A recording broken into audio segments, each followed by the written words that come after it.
SpaceX is preparing to execute a mission so mechanically extreme that NASA is monitoring every single parameter. If they succeed, the basic economics of leaving Earth will completely rewrite themselves. For 70 years, the aerospace industry has accepted a brutal financial reality.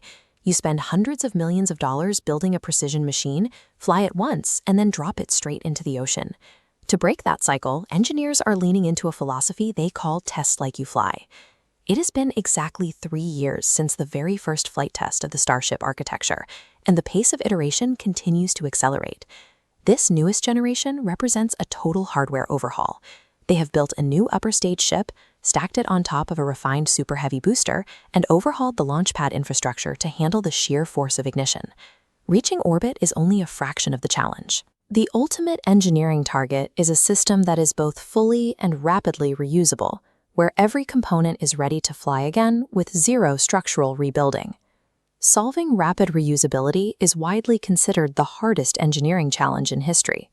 Success here turns space from a remote, temporary destination into a site for permanent infrastructure. Getting the heaviest flying machine ever built off the ground requires brutal force.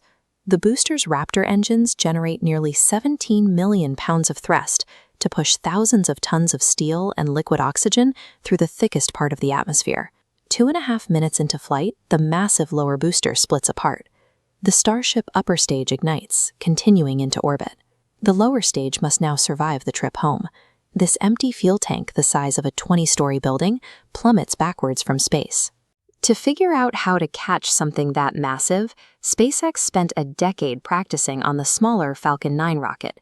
The early attempts at bringing orbital boosters back to a landing pad routinely ended in explosive high-speed impacts.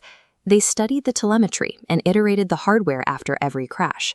Eventually, crossing the milestone of 100 successful flights with the Falcon 9 proved that controlled atmospheric booster recovery is physically possible. Mastering the physics on the smaller Falcon 9 was the mandatory first step. Without that decade of data, attempting to recover the skyscraper-sized Super Heavy booster would be impossible. The critical first maneuver is the boost back burn. Super Heavy uses thrusters to flip, then fires engines to reverse momentum, aiming back at the launch site. Entering freefall, 4 massive titanium grid fins shift to manipulate aerodynamic drag, steering the metal cylinder like a skydiver. As it drops closer to Earth, the air gets intensely thick. Friction against the hull creates a plasma wake, and extreme aerodynamic pressure actively tries to tear the hollow tube apart.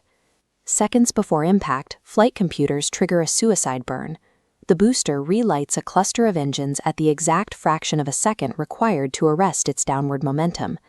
The engines throttle with extreme precision to bring a vehicle that was just falling at supersonic speeds to exactly 0 miles per hour, perfectly aligned with the mechanical arms of the launch tower.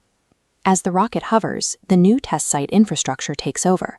Massive mechanical arms swing closed around the body of the booster, securing it mid-air before the engines finally shut down.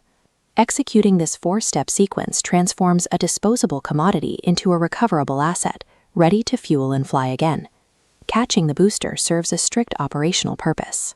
Once it is secured on the tower, crews can rapidly inspect the hardware, reload it with fuel, and fly it again. The workflow begins to resemble a commercial airplane rather than a traditional spacecraft.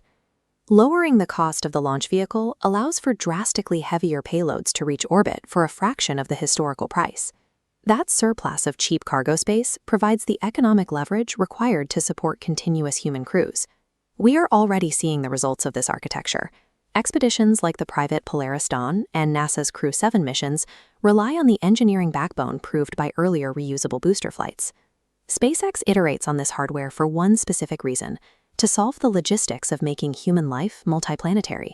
By mastering the physics of reusability, Starship moves beyond standard spacecraft evolution and actively rewrites the timeline for humanity.